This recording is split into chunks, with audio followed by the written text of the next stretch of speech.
आज की इस वीडियो में आप सुनेंगे वरुथनी एकादशी की कथा।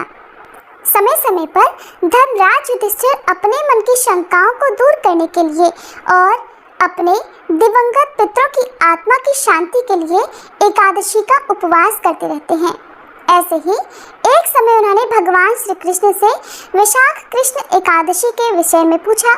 उन्होंने पूछा, हे मधुसूदन, आपके श्रीमुख से मैंने चैत्र मास शुक्ल पक्ष एकादशी का महात्म्य सुना, जिसे सुनकर मेरी जिज्ञासा शांत हुई। परंतु हे मधुसूदन, अब मेरे मन में वैशाख मास के कृष्ण पक्ष में कौन सी एकादशी आती है, इस विषय को जानने की तीव्र जिज्ञासा हो रही है। कृपया इसके बारे में मुझे बताइए। तब भगवान श्री कृष्ण बोले, राजन, वैशाख कृष्ण पक्ष की एकादशी वरुथनी के नाम से प्रसिद्ध है। ये इस लोक और परलोक में भी सौभाग्य प्रदान करने वाली है। वरुथनी के व्रत से ही सदा सौख्य का लाभ और पाप की हानि होती है। ये समस्त लोकों को भोग और मोक्ष प्रदान करने वाली है। वरुथनी के ही व्रत से मांधाता तथा धुंधुमार आदि अन्य अनेक राजा स्वर्गलोक को प्राप्त हुए हैं। जो 10,000 वर्षों तक तपस्या करता है, उसके समान ही फल वरुथनी के व्रत से भी मनुष्य प्राप्त कर लेता है। राजन, घोड़े के दान से हाथी का दान श्रेष्ठ है। भूमि दान उससे भी बड़ा है। भूमि दान से भी अधिक महत्व तिल दान का है। तिल दान से बढ़कर स्वर्ण दान और स्वर्ण दान से बढ़कर अन्न दान है, क्योंकि देवता, पितर तथा मनुष्यों को अन्न से ही तृप्ति होती है। विद्वान पुरुषों ने कन्यादान को भी अन्नदान के समान ही बताया है। कन्यादान के समान ही धेनु अर्थात गाय का दान है। ये साक्षात भगवान का कथन है। बताए गए सभी दानों से बड़ा विद्या दान है। मनुष्य वरुथनी एकादशी का व्रत करके विद्यादान का भी फल प्राप्त कर लेता है। जो लोग पाप से मोहित होकर कन्या के धन से जीविका चलाते हैं, वे पुण्य का क्षय होने पर यातनामय नरक में जाते हैं। इसलिए सर्वथा प्रयत्न करके कन्या के धन से बचना चाहिए। उसे अपने काम में नहीं लाना चाहिए। जो अपनी शक्ति के अनुसार आभूषणों से विभूषित करके पवित्र भाव से कन्या का दान करता है, उसके पुण्य की संख्या बताने में स्वयं चित्रगुप्त भी असमर्थ हैं। वरुथनी एकादशी का व्रत करके भी मनुष्य उसी के समान फल प्राप्त करता है। व्रत करने वाला वैष्णव पुरुष दशमी तिथि को कांस, उड़द, मसूर, चना, कोदो, शाक, मधु, दूसरे का अन्न, 2 बार भोजन तथा मैथुन, इन 10 वस्तुओं का परित्याग कर दे। एकादशी को जुआ खेलना, नींद लेना, पान खाना, दातुन करना, दूसरे की निंदा करना, चुगली करना, चोरी, हिंसा, मैथुन, क्रोध तथा असत्य भाषण, इन 11 बातों को त्याग दे। द्वादशी को कांस, उड़द, शराब, मधु, तेल, पतितों से वार्तालाप, व्यायाम, परदेश गमन, 2 बार भोजन, मैथुन, बैल की पीठ पर सवारी और मसूर, इन 12 वस्तुओं का त्याग करें। राजन, इस विधि से वरुथनी एकादशी का व्रत किया जाता है।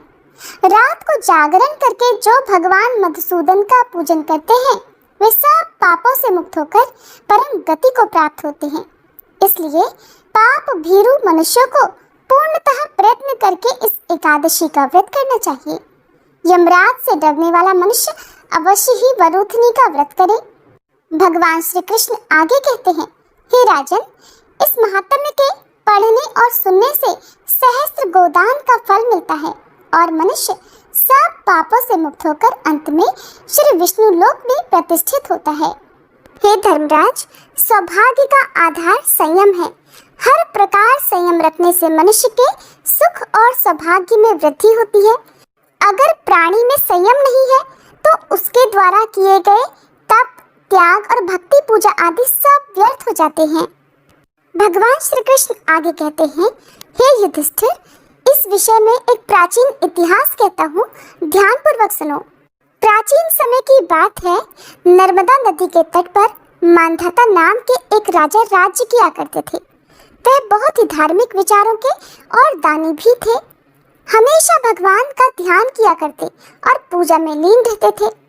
एक बार राजा मांधाता जंगल में तपस्या कर रहे थे, तभी वहां पर एक भालू आया और राजा का पैर खाने लगा। पैर खाने के साथ ही वह राजा के पैर को घसीटकर जंगल में ले जाने लगा।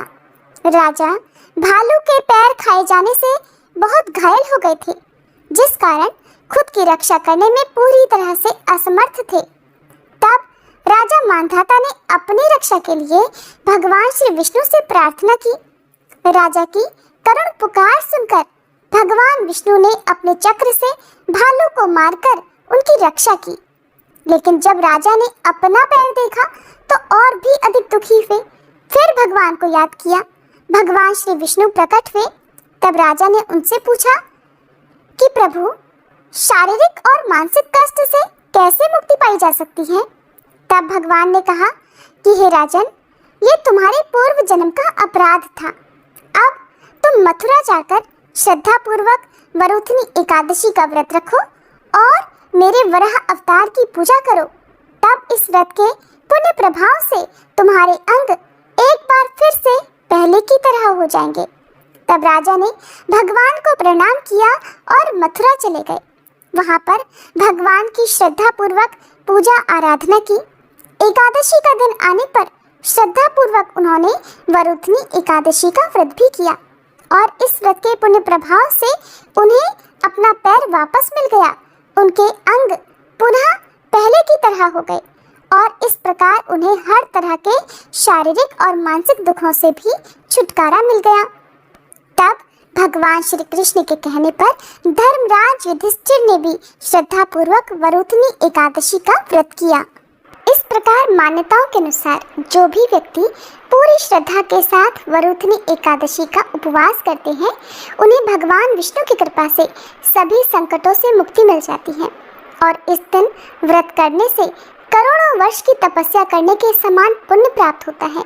इस दिन भगवान श्री हरि का स्मरण करने और उनके मंत्रों का जाप करने से जीवन के सभी दुख दूर हो जाते हैं और अंत में मोक्ष की प्राप्ति होती है।